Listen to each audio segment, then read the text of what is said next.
talking about a new concept in healthcare.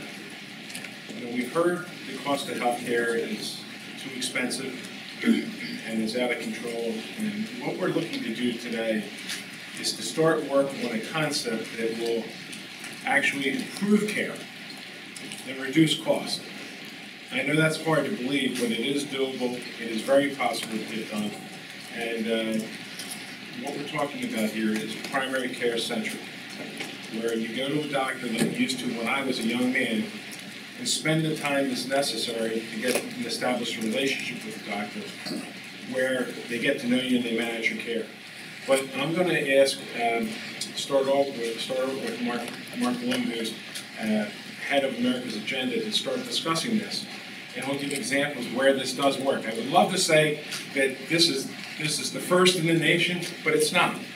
It's just a focus on moving healthcare forward in a way to make it more affordable to the taxpayers and to the workers. Mark? Thank you very much. Please. Thank you very much, Senator.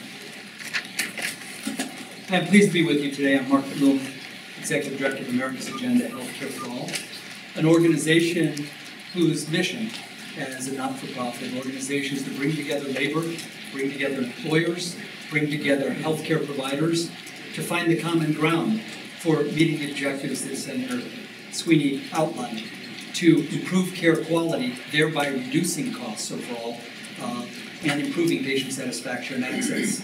Those goals are achievable, and we want to talk to you about the architecture for achieving those goals. The plan would roll out in this kind of fashion.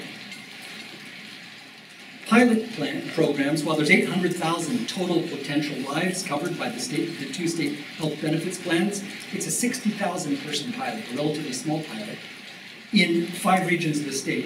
2 pilots in northern New Jersey of about 10,000 members each, a 20,000 person pilot in Mercer County, Greater Trenton, and potentially 2 10,000 member pilots in southern New Jersey, 60,000 altogether.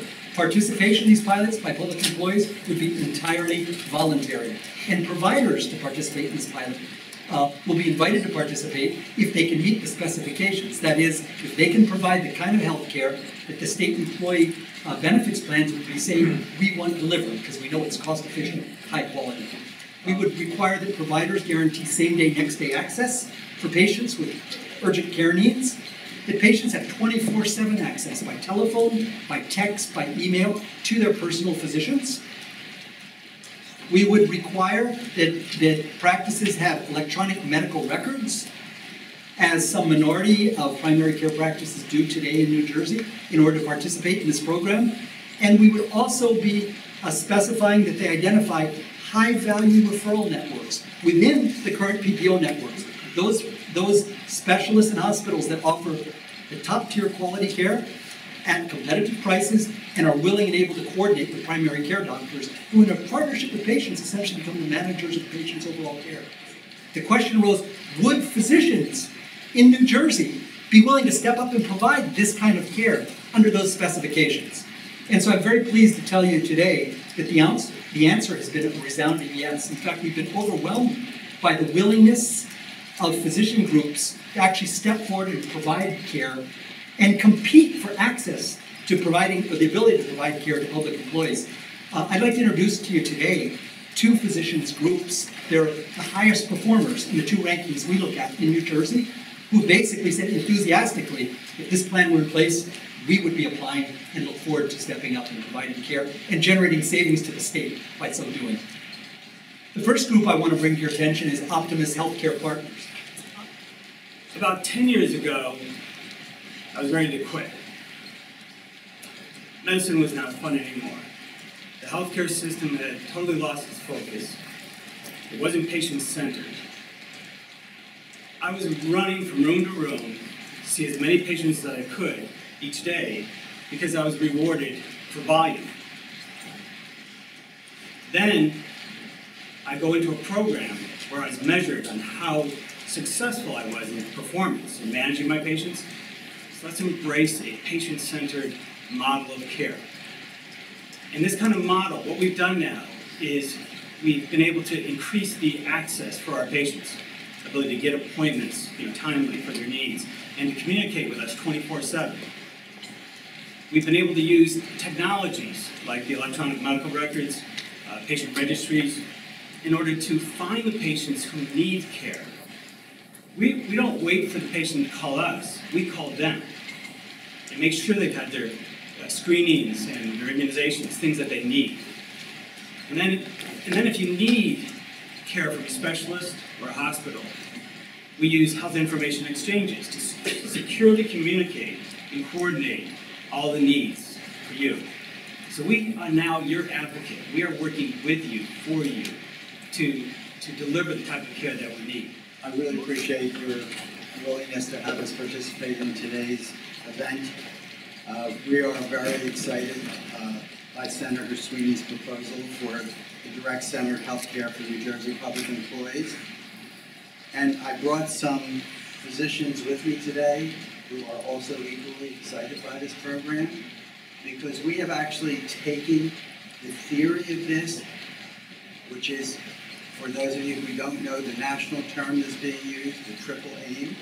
And the triple aim is increased quality, decreased cost, and increased access. So we're standing here together today because we all share a common goal. Everyone wants public employees and every New Jersey resident to have access to affordable, high-quality health care.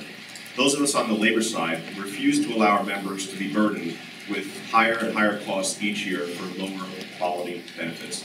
They've sacrificed a lot in the last few years, and it has to stop.